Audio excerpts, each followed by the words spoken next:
வணக்கம். இன்னைக்கு நம்ம சேனல்ல பார்க்க போகிறது மிளகு களி. சளி, இருமல், ஆஸ்துமா மாதிரியான ரெஸ்பிரேட்டரி ப்ராப்ளம்ஸ்க்கு இது நல்ல மருந்து. அது மட்டும் இல்லாமல் டைஜஷனுக்குமே இது நல்ல மருந்து. இதில் பனங்கற்கண்டு சேர்க்கறதுனால இருமலை குறைக்கும், தேங்காய் பால் இம்யூனிட்டி கொடுக்கும். இப்போ இந்த களி எப்படி செய்யலான்றதை பார்க்கலாம். மிளகு களி செய்கிறதுக்காக 25 கிராம் மிளகு எடுத்திருக்கேன். அது கிட்டத்தட்ட 2 ஸ்பூன் அளவுக்கு வரும். 100 கிராம் அளவுக்கு பனங்கற்கண்டு, 50 ml நல்லெண்ணெய் எடுத்திருக்கேன். களி கையில் ஒட்டாத அளவுக்கு வரணும். அந்த அளவுக்கு தேவைப்பட்டால் கூட கொஞ்சம் எண்ணெய் ஊற்றிக்கலாம்.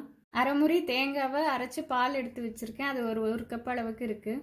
மிளகு களி செய்கிறதுக்கு முதல்ல மிளகை நல்லா பவுடர் பண்ணிடலாம். இந்த அளவுக்கு நல்லா ஃபைன் பவுடரை திரிச்சிக்கலாம். ஃப்ரெஷ்ஷாக பண்ணணுன்னா அந்த மிளகு வாசனை நல்லாயிருக்கும், மிளகோட காரமும் நல்லாயிருக்கும். அப்படி திரிக்க முடியாதவங்க 2.5 ஸ்பூன் அளவுக்கு மிளகு பவுடராக சேர்த்துக்கிட்டாலும் நல்லா தான் இருக்கும். இப்போ ஒரு பேனில் நம்ம எடுத்து வச்சுருக்கிற எல்லா பொருளையுமே ஒன்றா சேர்த்துக்கலாம்.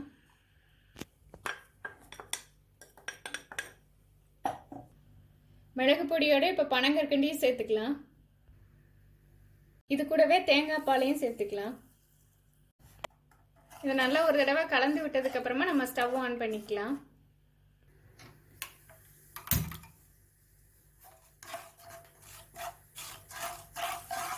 அடுப்பு ஆன் பண்ணதுக்கப்புறமா முதல்ல ஒரு 2 ஸ்பூன் அளவுக்கு நான் எண்ணெய் ஊற்றிருக்கேன். இதை மிக்ஸ் பண்ணிவிட்டு தேவைப்படும் போது எண்ணெய் ஊற்றி கிளறணும். நம்ம ஊற்றிருக்கிற தேங்காய் பால், பனங்கற்கண்டு எல்லாம் நல்லா கரைஞ்சி எல்லாம் ஒன்றா மிக்ஸ் ஆகி கெட்டியாக வரும். அதுக்கப்புறம் நம்ம திருப்பி எண்ணெய் ஊற்றிக்கலாம்.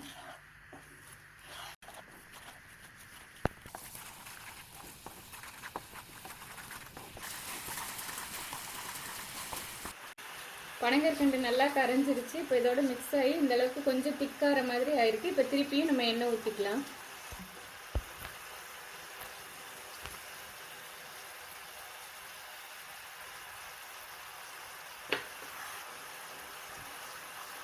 தேங்காய் பால், பனங்கற்கண்டு, இந்த மிளகு எல்லாம் மூணும் சேர்ந்து ஒரு நல்ல வாசனை வருது.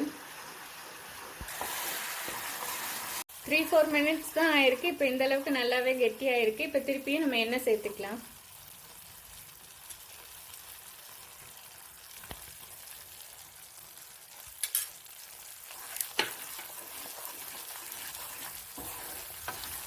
இப்போ நல்லா கெட்டியாக ஆரம்பிச்சிருச்சு. இந்த டைம்ல நம்ம கைவிடாம கிண்டிட்டே இருக்கணும்.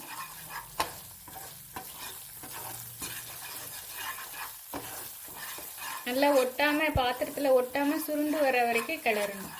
இந்த ஸ்டேஜில் திருப்பியும் ஒரு 2 ஸ்பூன் அளவுக்கு எண்ணெய் ஊற்றுறேன்.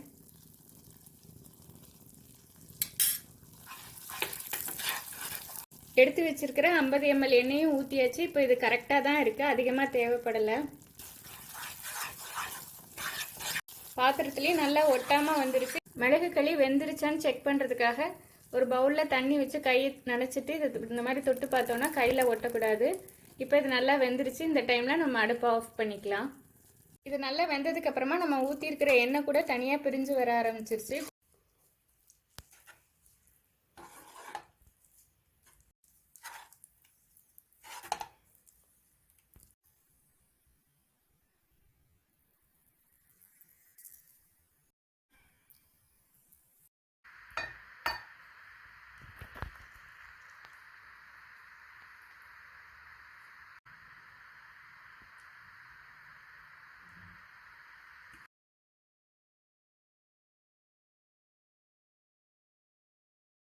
இருமல் சளி இருக்கிற நேரத்தில் இதை செஞ்சு வச்சிட்டோம்னா ஒரு அரை ஸ்பூன் அளவுக்கு சாப்பிட்டுக்கலாம். இதை ஒரு 10 நாள் வரைக்கும் நம்ம ஃப்ரிட்ஜில் வச்சுருந்து தேவைப்படும் போது சாப்பிட்டுக்கலாம். இந்த மிளகு களியில் தேங்காய் பால், பனங்கற்கண்டு, நல்லெண்ணெயும் சேர்த்துருக்கிறதுனால மிளகோட காரம் அதிகமாக தெரியாது. இன்றைக்கி நம்ம 1 பங்கு மிளகுக்கு 4 பங்கு பனங்கற்கண்டு சேர்த்துருக்கோம். இது அதிகமான காரமாக இருக்குதுன்னு நினச்சோன்னா 5 பங்கு பனங்கற்கண்டு கூட சேர்த்துக்கலாம்.